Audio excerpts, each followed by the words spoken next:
Assalamualaikum warahmatullahi wabarakatuh. Bismillahirrahmanirrahim. Ashhadu an la ilaha illallah wa ashhadu anna Muhammadar Rasulullah. Allahumma salli ala sayyidina Muhammad wa ala ali sayyidina Muhammad. Rabbi israh li sadri wa yassir li amri wahlul 'uqdatam min lisani yafqahu qawli. Amin. Bismillahirrahmanirrahim. Salam hormat kepada para sahabat semua dimanapun Anda berada.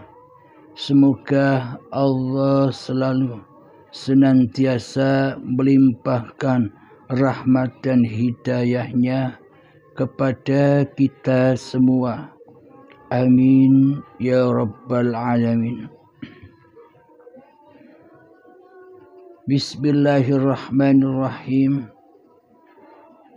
Kali ini melanjutkan tentang mengintai singgah sana musuh-musuh yang selama ini berkuasa atas diri kita, di hati kita.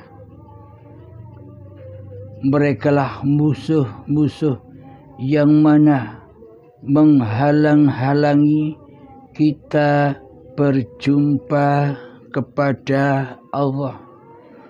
Merekalah musuh-musuh yang menghalang-halangi kita bertemu kepada Allah, dan merekalah musuh-musuh yang menghalang-halangi kita mengabdi kepada Allah selama ini, sehingga Allah tiada, sehingga Allah gaib atas diri kita, di hati kita. Karena selama ini kitalah yang tidak merasa dan tidak menduga telah menduduki posisinya Allah di hati kita selama ini. Maka dari itu, tahapan demi tahapan awal untuk bermakrifat kepada Allah, kita wajib bermakrifat dulu kepada siapa hakikat diri manusia kita. Bismillahirrahmanirrahim. Bismillahirrahmanirrahim. Bismillahirrahmanirrahim. Dengan nama Allah yang Maha Pengasih lagi Maha Penyayang. Bila diartikan secara umumnya, memang dengan nama Allah. Jadi artinya tanpa kita mengucapkan Bismillahirrahmanirrahim, apapun yang kita kerjakan, apapun yang kita lakukan, apapun yang kita sholatkan, apapun yang kita ibadahkan, maka semua bakal terputus, bakal hancur, putus dari tali Allah. Karena kita tidak berpegang teguh kepada tali Allah, maka terputuslah segala amal, segala sholat, segala ibadah yang pernah kita lakukan. Itu secara syariatnya. Namun secara hakikatnya adalah kalimat Bismillahirrahmanirrahim itu adalah Bidzatillahirrahmanirrahim, dengan zatnya Allah yang maha pengasih lagi maha penyayang. Jadi sesungguhnya hanya zat Allah lah yang punya kasih dan yang punya sayang.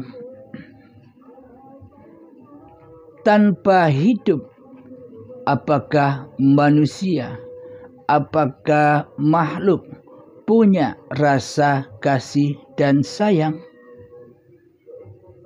Tanpa hidup, tanpa Allah, maka manusia tak punya kasih dan sayang. Jadi sesungguhnya kasih dan sayang yang selama ini kita rasakan itu adalah kasih sayangnya Allah, kasih sayangnya hidup, bukan kasih sayangnya makhluk, bukan kasih sayangnya diri kita. Dikarenakan selama ini kita menjadi Tuhan, dikarenakan selama ini kita tidak merasa bahwa kitalah yang mentuhani kehidupan dan badan ini, sehingga seluruh sifat-sifat yang hak hanya milik Allah diakui sebagai sifat manusianya. Karena selama ini kitalah yang mentuhani di dalam kehidupan ini, seolah-olah manusianya yang maha kasih dan sayang. Kembali kepada manusianya, karena di hati ini yang menjadi Tuhan, yang menjadi penguasa selama ini adalah diri manusia kita sendiri di hati kita. Maka semuanya berkiblat kepada hawa nafsu kita sendiri. Jadi amal apapun, aktivitas apapun yang selama ini telah kita jalani pasti berkiblat kepada hawa nafsu kita sendiri sebagai wali yang menguasai kehidupan dan badan ini selama ini. Inilah tanda bukti, inilah kenyataan bahwa kita selama ini tidak bertuhan, belum bertuhan, dan belum beragama di sisi Allah. Semoga kita menyadari itu. Karena memang untuk mencapai tahapan ma'rifatullah, untuk mencapai tahapan mengenal Allah, maka wajib kenal sedalam-dalamnya dan bermakrifat kepada diri manusianya dahulu agar tidak gagal faham. Kenalilah diri kita sendiri dahulu. Jangan ujuk-ujuk bermakrifat kepada Allah. Jika ujuk-ujuk langsung belajar bermakrifat kepada Allah, pasti gagal faham. Karena agama di sisi Allah itu bukan seperti agama-agama manusia selama ini. Ada simbol agama Islam, simbol agama Nasrani, simbol agama Yahudi, simbol agama Majusi, dan lain sebagainya. Itu semua hanyalah simbol-simbol badaniyah, simbol-simbol syariat-syariatnya saja. Bukan itu yang dimaksud agama di sisi Allah itu. Agama di sisi Allah adalah innad dina indallahil Islam. Sesungguhnya agama di sisi Allah itu adalah berserah diri kepada Allah, bukan jadi Tuhan, akan tetapi jadi khalifah, jadi wakil-wakilnya Allah, tidak menjadi ketua. Sementara Allah selama ini kita posisikan sebagai makhluk di hati kita yang tidak ada, Allah yang tidak wujud, Allah yang gaib, Allah yang mati, Allah yang tidak ada kekuasaannya sedikit pun terhadap kita selama ini. Seolah-olah kekuasaan penuh, seolah-olah kehidupan penuh, seolah-olah kewujudan penuh, seolah-olah daya upaya dan ikhtiar penuh milik manusianya. Inilah bukti bahwa kita selama ini jadi Allah, tapi tidak terasa, tapi tidak disadari karena minimnya agama Allah. Agama yang diajarkan selama ini jauh, amat jauh dari agama Allah. Karena kita semua selama ini ujuk-ujuk belajar syariat, ujuk-ujuk belajar rukun Islam. Akan tetapi rukun imannya diakhirkan, tidak didahulukan. Sebenarnya yang awal itu rukun iman dulu, baru rukun Islam. Sama halnya dengan kisah Kanjeng Nabi Muhammad sallallahu alaihi wasallam. Lebih awal mana datangnya syariat dan hakikat makrifat? Ketika Kanjeng Nabi Muhammad 15 tahun di Gua Hira, Kanjeng Nabi Muhammad berkholwat, berzuhud, mencari dan mengenal siapa sih Tuhan pencipta diri manusianya. Jadi mencari-cari Tuhan dahulu daripada syariat-syariatnya. Syariatnya itu menyusul. Jika syariatnya didahulukan, pasti manusia tidak bisa kembali kepada Allah. Karena manusianya belum kenal Allah. Pasti manusianya di dalam syariat-syariatnya pasti kembali kepada hawa nafsunya sendiri yang sebagai Tuhan mentuhani syariat-syariat yang dilakukannya. Maka meskipun bunyinya lillahi ta'ala di hati, tapi hati tersesat, tapi hati dusta, bohong. Aplikasi hati kita selama ini kan bukan lillahi ta'ala.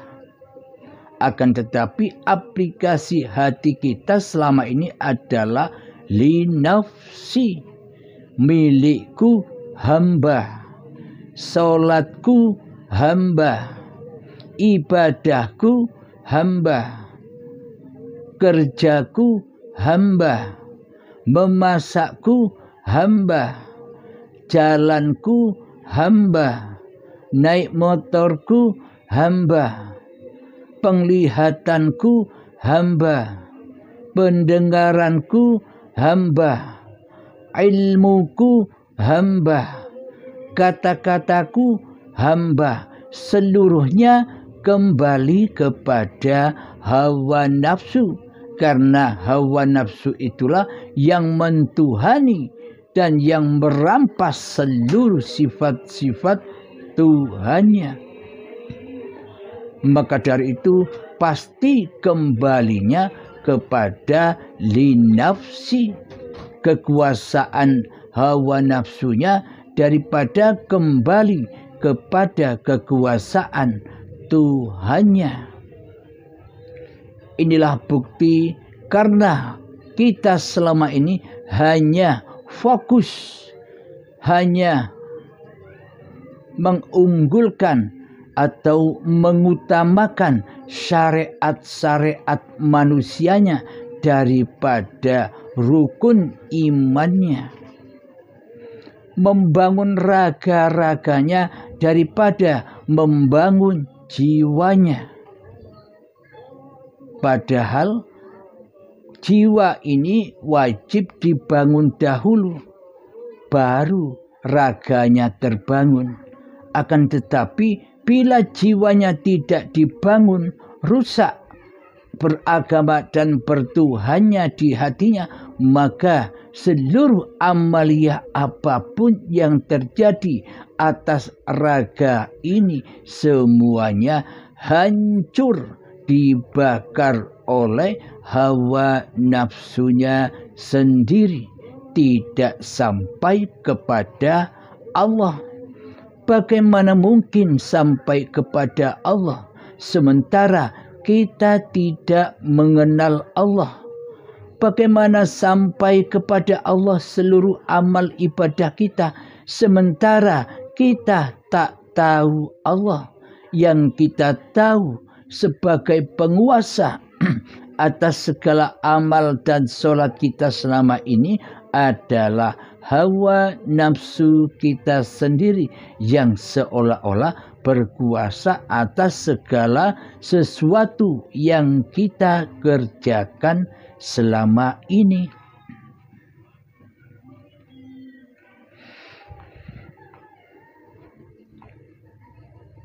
Sekarang logikanya begini. Selama ini kita melakukan segala aktivitas-aktivitas ibadah-ibadah seperti sholat, seperti puasa, seperti zakat, seperti haji, seperti sedekah, seperti puasa Senin Kemis, seperti duha, seperti sholat tahajud, seperti membaca Al-Quran, dan sebagainya. Seluruhnya kita selama ini kan mengharap suatu pahala. Tidaklah mungkin kita melakukan ibadah dan sholat tanpa kita diiming-iming oleh sebuah pahala, yang mana pahala itu akan mengantar kita ke surga. Itu kan yang selama ini kita pahami bersama, termasuk saya sendiri. Akan tetapi logikanya begini. Manakah mungkin kita bisa mendapatkan pahala di sisi Allah? Manakah mungkin kita mendapatkan surga di sisi Allah sementara kita belum mengenal, sementara kita belum tahu siapa sih Allah sebagai penguasa pahala dan surga itu? Jadi pahala dan surga itu adanya di sisi Allah. Jadi bagaimanakah mungkin kita mendapatkan keduanya yakni pahala dan surga, sementara kita tidak tahu menahu kepada sang pemilik pahala dan surga. Ilustrasinya begini. Seluruh ibadah yang kita lakukan, mohon Anda hitung-hitung sendiri. Sejak akil baligh hingga setua ini, kumpulkan seluruh ibadah-ibadah dan solat-solat kita. Saya misalkan ibadah dan solat apa yang Anda lakukan selama ini dengan saya tukar dengan uang seumpama 100 juta. Itulah hasil jerih payah ibadah Anda yang dilakukannya selama hidup ini. Sejak akil baligh tiba hingga setua ini.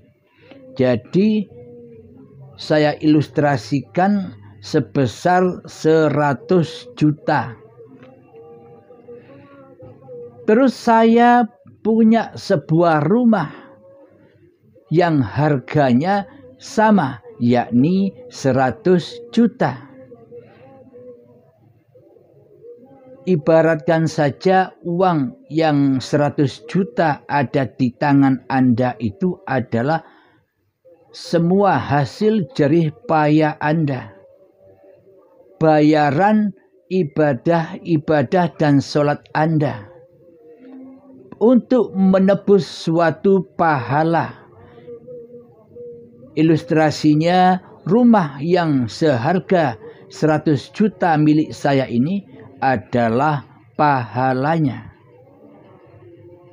Selama ini kita beribadah dan sholatkan mengharap-harap sebuah pahala dari Allah. Nah, maka kemudian Anda pergi ke rumah saya berniat untuk menebus rumah yang seharga 100 juta ini. Ibaratkan rumah ini adalah pahalanya. Saya sebagai pemilik rumah ini yang mau Anda tebus, yang mau Anda beli. Ketika Anda datang ke rumah saya untuk bertransaksi jual beli, untuk menukar uang Anda dengan rumah yang saya miliki. Ketika Anda sudah ada di depan rumah, saya tinggal bersembunyi.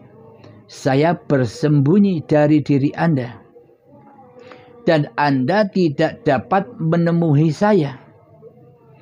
Meskipun Anda beramal ibadah, meskipun Anda sudah membawa uangnya 100 juta, tanpa bertemu dengan saya sebagai pemilik rumah yang seharga 100 juta pula, kira-kira Anda bisa memiliki rumah itu, sementara Anda tidak pernah bertemu dengan saya.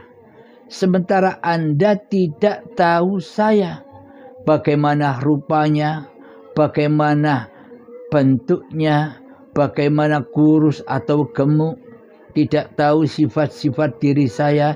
Anda hanya mendapatkan kabar dari orang, kata-katanya saja.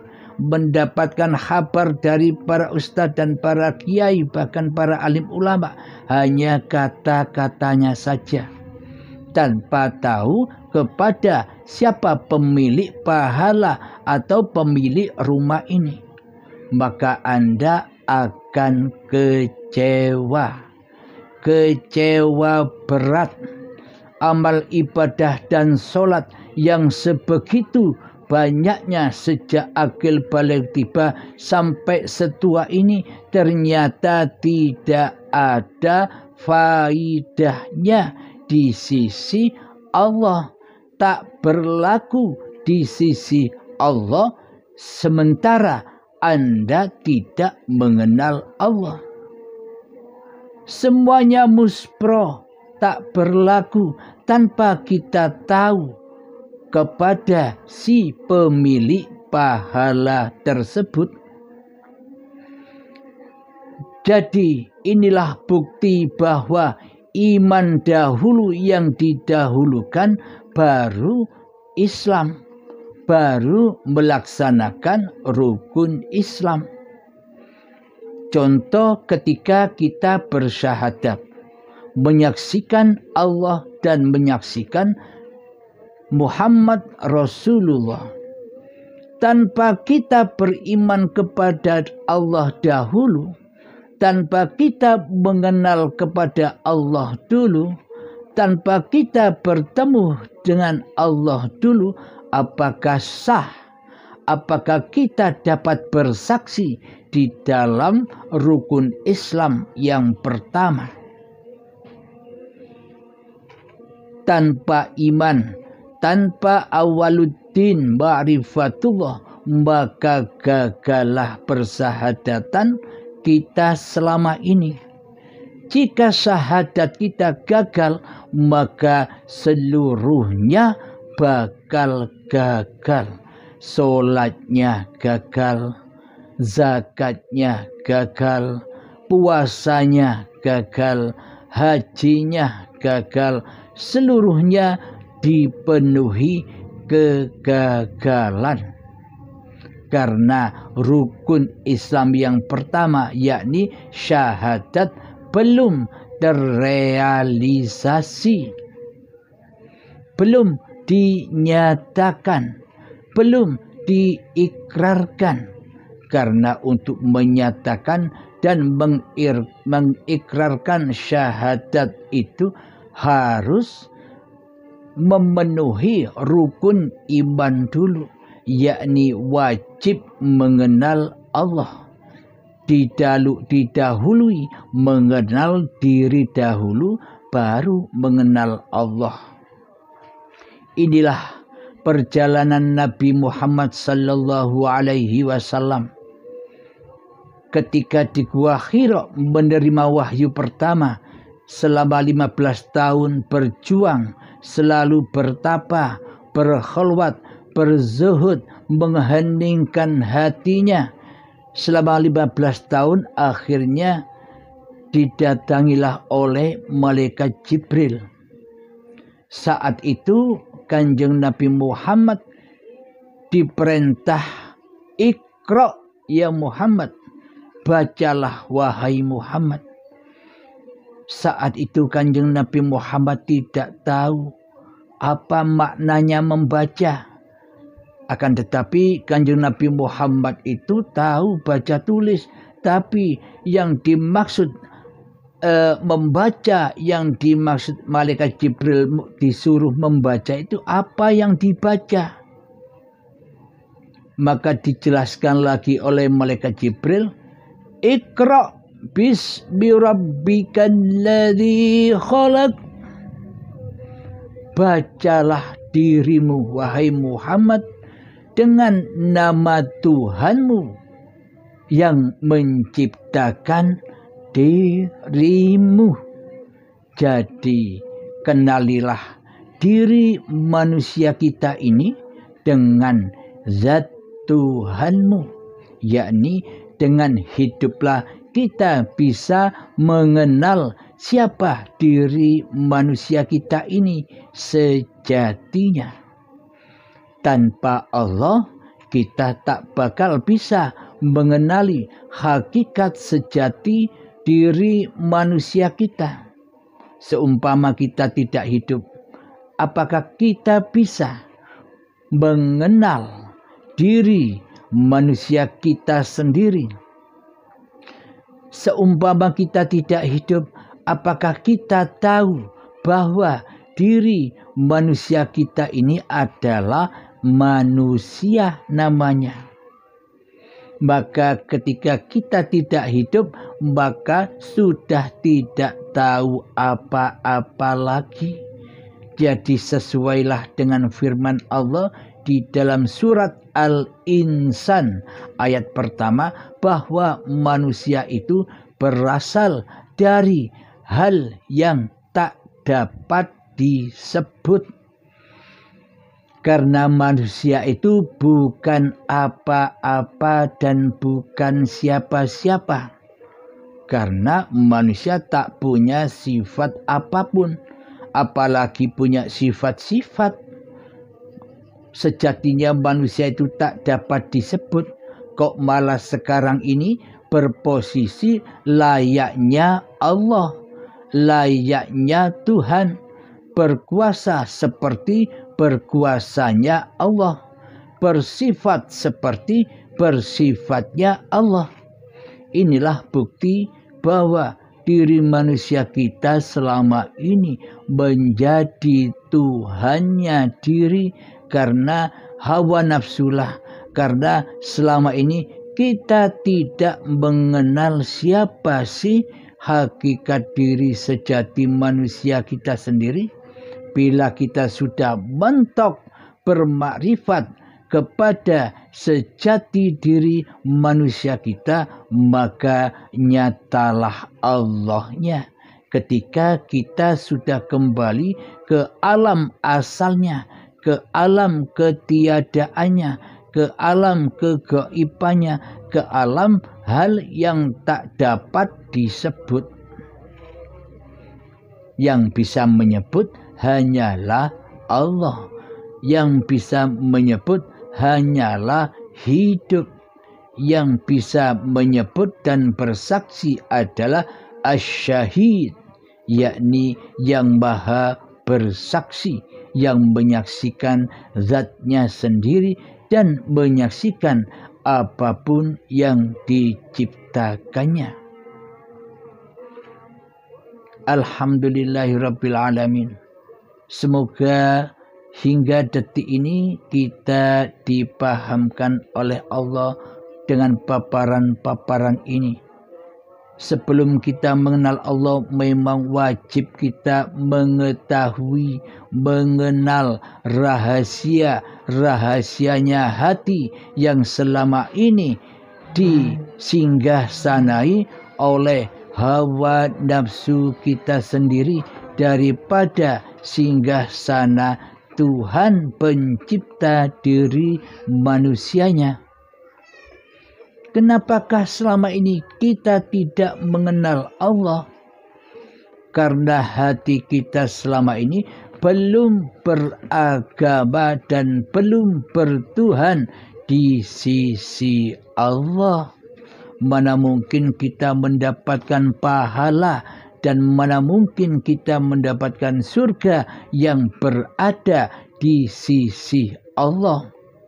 Tidaklah mungkin. Bila kita menginginkan suatu pahala dan surga di sisi Allah, maka kita wajib kembali ke sisi Allah,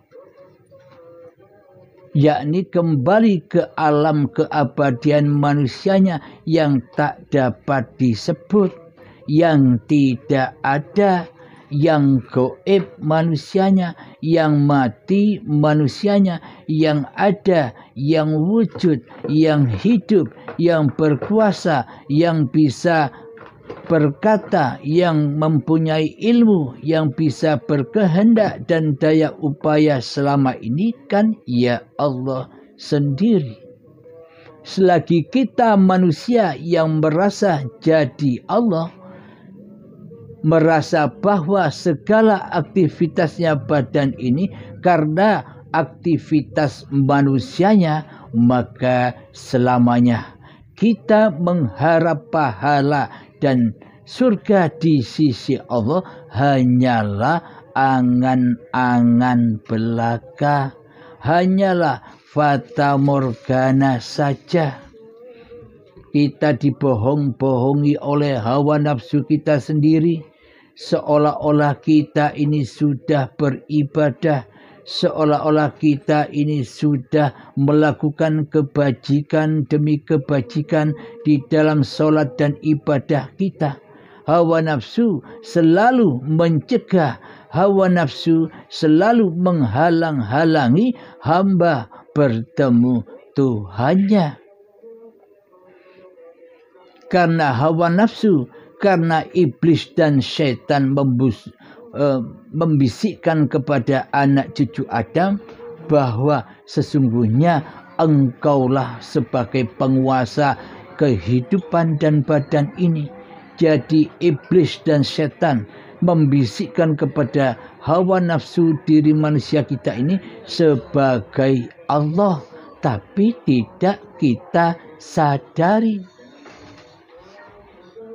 Buktinya Allah selama ini kan gaib bagi kita. Buktinya selama ini Allah kan tiada bagi kita. Buktinya selama ini Allah kan tidak ada kuasanya sedikit pun kepada kita yang kita rasakan di hati kita selama ini. Nah, inilah bukti nyata bahwa selama ini kita belum bertuhan, apalagi dikatakan Islam. Ini babakan kaji diri, babakan yang ada di dalam diri. Selama ini kan babakan yang kita lakukan beragama dan bertuhan kan yang ada di luar diri, yakni kemanusiaannya, syariat-syariat manusianya yang menguasai segala aktivitas yang kita lakukan selama ini tanpa bertuhan. Bertuhannya, beragamanya hanya seolah-olah saja, koyok-koyok eto-eto bohong-bohongan.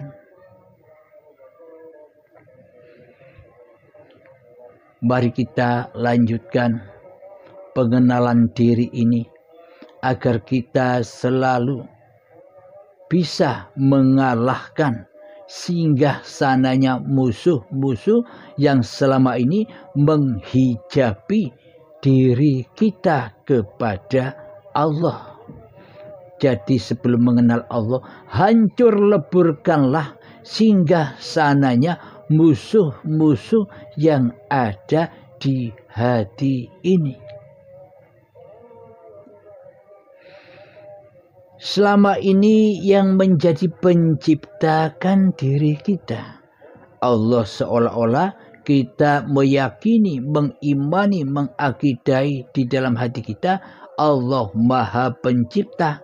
Tapi semuanya itu dusta. Kita tidak dapat menyaksikan penciptaan Allah. Kita hanya mendengar kata-katanya saja bahwa Allah Maha Pencipta. Kita tidak pernah menyaksikan bagaimana Allah menciptakan segala sesuatu. Karena selama ini kitalah sebagai Tuhannya. Karena selama ini kitalah tidak terasa kita ngaku-ngaku jadi Allah.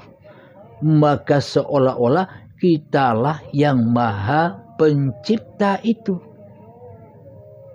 Inilah bukti penciptaan manusia kita selama ini. Contoh, diri kitalah yang merasa menciptakan duduknya badan seperti ini. Diri kitalah sang pencipta berdirinya badan kita selama ini. Diri kitalah yang merasa menjadi pencipta saat mandinya badan, seolah-olah kitalah yang membersihkan badan-badan ini, seolah-olah kitalah pencipta keadaan mandi ini. Seolah-olah kitalah pencipta di dalam solat-solat yang kita lakukan. Dari detik-detik akil balik sampai setua ini kan kita sebagai pencipta, sebagai penguasa di dalam apa-apa yang kita kerjakan selama ini. Seolah-olah solat ini ciptaan diri kita. Seolah-olah solat ini kuasa diri kita.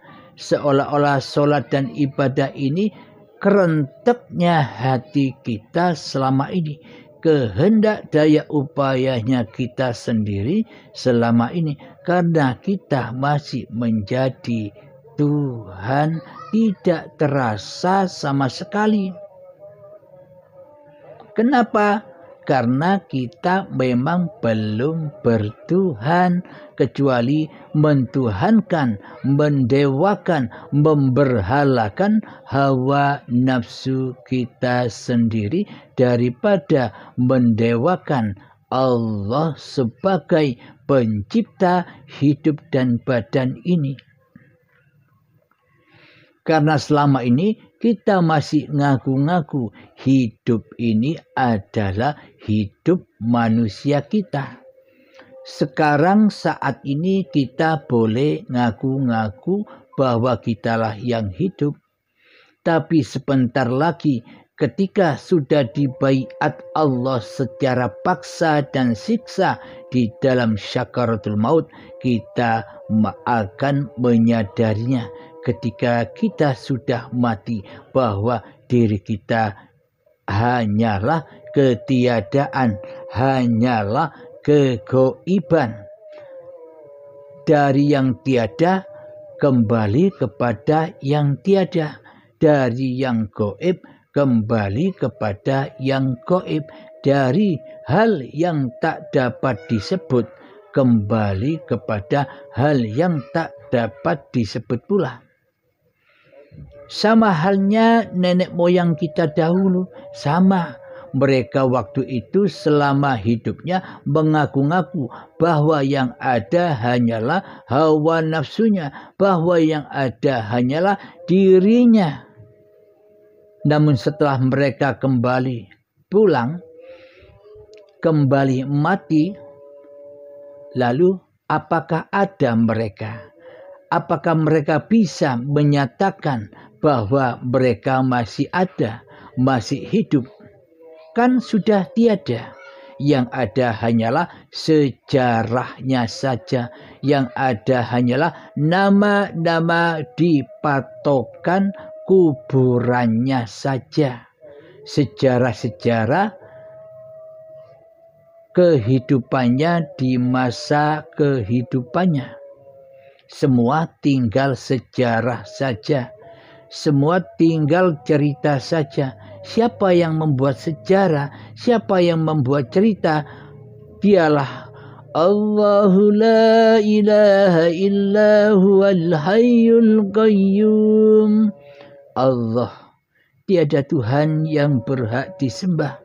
Dialah hidup yang kekal, lagi terus-menerus mencukupi makhluk ciptaannya. Jadi semuanya adalah sejarah Allah sendiri, cerita Allah sendiri, awal dan akhir ya Allah sendiri. Manusia mulai dihidupkan dan sampai manusia dimandikan, ya semuanya peristiwa itu adalah sejarahnya atau panggung sandiwaranya Allah sendiri. Selama ini kita tidak menyadarinya karena kita belum beragama dan bertuhan di sisi Allah.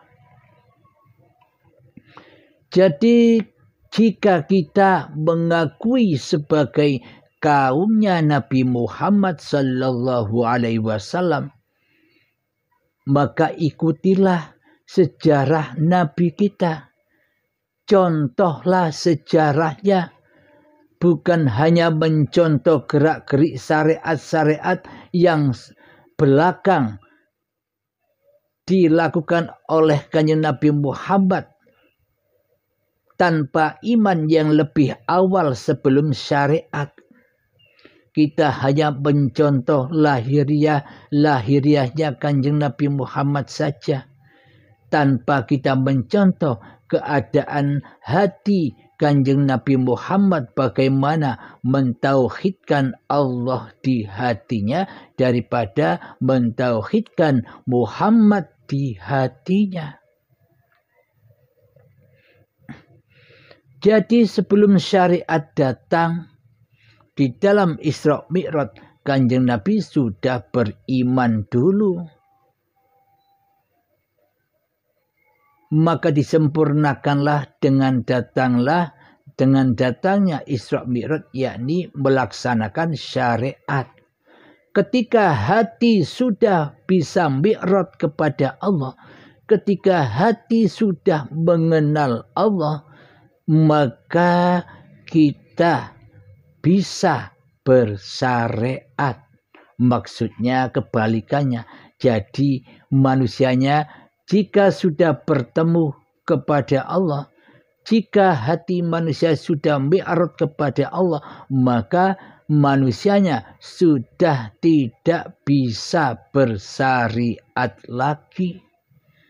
Seolah-olah manusianya itu bersyariat dipandang orang lain. Akan tetapi manusianya sejatinya sudah tidak bisa lagi bersyariat ketika manusianya sudah mi'raj atau kembali kepada Tuhannya. Yang ada hanyalah bukan syariat tunas, bukan syariat penguasa manusianya, akan tetapi syariat-syariat yang berlaku setelah manusia itu beriman, setelah manusia itu mi'raj hatinya kepada Allah. Yang terjadi hanyalah af'alullah, yakni syariat-syariatnya kembali kepada Allah, menjadi syariatullah, yang mana aplikasi hatinya sudah lillahi ta'ala, sesuai yang diajarkan Allah lewat junjungan kita Kanjeng Nabi Muhammad sallallahu alaihi wasallam selama ini. Maka inilah Islam yang original. Islam di sisi Allah, bukan Islam di sisi manusia. Islam original yang dijalani oleh baginda Rasulullah sallallahu alaihi wasallam, yakni bermakrifat dulu, yakni mengenal Allah dulu, yakni mi'raj kepada Allah dulu, maka setelah itu bisa melaksanakan rukun Islam, yakni bersyahadat, yakni sholat, yakni zakat, yakni puasa, yakni haji. Dan segala aktivitas sudah menjadi aktivitasnya Allah sendiri. Inilah tujuan beragama dan bertuhan di sisi Allah, agar jiwa-jiwa manusia kembali kepada Allah. Jangan kembali kepada yang fana. Jangan kembali kepada hawa nafsu kita sendiri yang merasa selama ini sebagai Tuhannya diri. Jadi kekalkanlah, jadi bakokkanlah seluruh amal-amal ibadah yang selama ini kita lakukan dengan belajar ilmu hakikat dan ma'rifat. Jadi belum terlambat kita mengkaji, mempelajari ilmu hakikat dan ma'rifat selagi nyawa masih di kandung badan. Selama belum dibaiat paksa oleh Allah di dalam hari perhitungan, hari pembalasan, yakni di saat sakaratul maut, karena kita selama ini jadi Tuhan, diperhitungkan oleh Allah, dibalas oleh Allah, dikelongkop, dikelontok apa-apa yang kita akui selama ini dengan paksa dan siksa di sisi Allah di saat sakaratul maut. Itulah yang dikatakan baiatan secara paksa dan siksa. Sakitnya seperti kambing disayat, hidup-hidup dipisahkan kulit dengan dagingnya, dan sakitnya masih 1000 kalinya, kata Imam Al-Ghazali. Di saat sakitnya, pedihnya, azab sakaratul maut. Jadi kalau kita baiat sekarang ini kan dengan baiat yang rela, yang ridho kembali kepada Allah tanpa paksa, tanpa siksa. Anda tinggal pilih yang mana, baiat sekarang mumpung masih hidup atau baiat nanti dikala datang ajal menjemput. Semua tergantung kehendaknya Allah. Marilah kita sadari, wahai sahabat-sahabatku tercinta, kami memaparkan tahapan-tahapan ini bukannya kami admin atau Abdul Halimnya yang merasa punya ilmu ini. Coba kita pikirkan, seumpama Abdul Halim ini masih mentuhankan hawa nafsunya, mana mungkin bisa memaparkan hal yang seperti ini. Karena yang tahu rahasia Allah itu ya Allah. Manusia tak bakal tahu rahasia Allah. Jangankan manusia, Nabi Muhammad pun ketika Allah berfirman, Muhammad, jangan kau bahas tentang roh. Karena roh itu adalah rahasiaku. Al-insanu sirri wa ana sirruhu. Manusia itu adalah rahasia dan akulah rahasia di balik manusia. Maksudnya bagaimana Kanjeng Nabi dilarang membahas tentang roh? Ini dibuat alasan dan dipegang oleh kaum-kaum yang belum mengenal Allah, yang belum bertuhankan Allah. Kanjeng Nabi Muhammad saja tidak boleh membahas tentang roh. Loh, kok kamu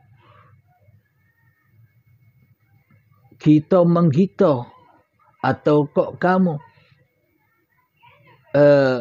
mengajarkan atau menerangkan babakan ketuhanan?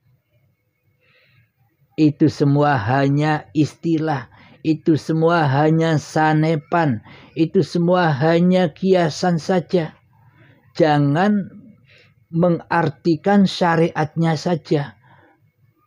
Artikan ayat yang tersembunyi, ayat yang mutasabihat. Apa maknanya? Kanjeng Nabi Muhammad, kamu jangan membahas tentang roh, karena roh itu adalah rahasiaku.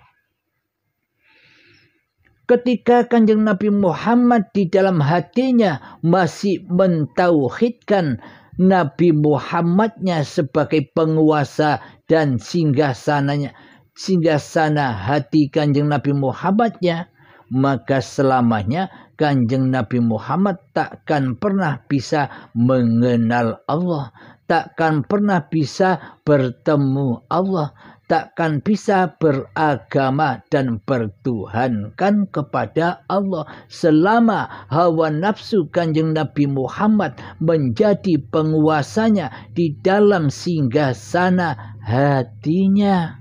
Maksudnya demikian.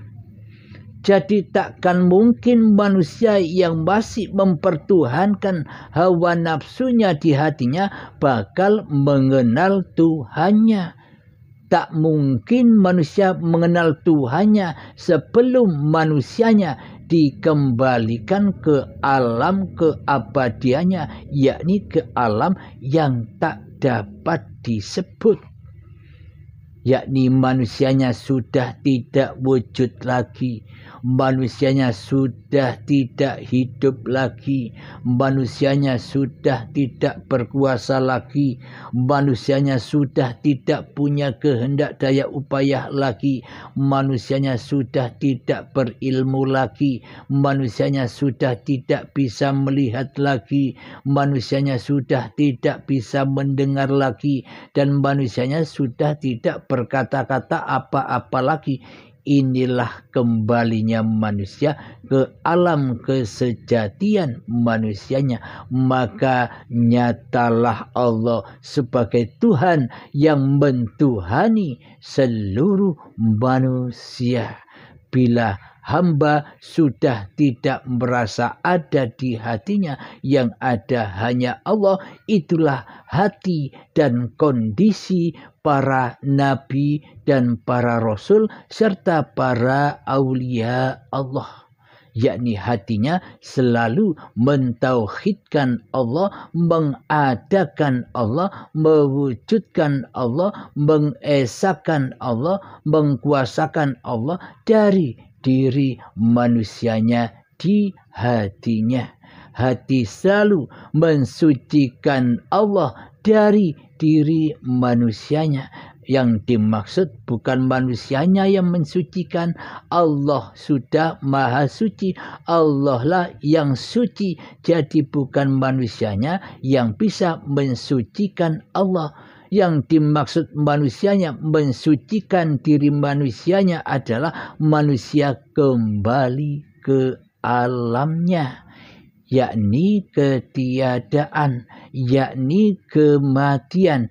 Inilah yang dimaksud inna lillahi wa inna ilaihi roji'un.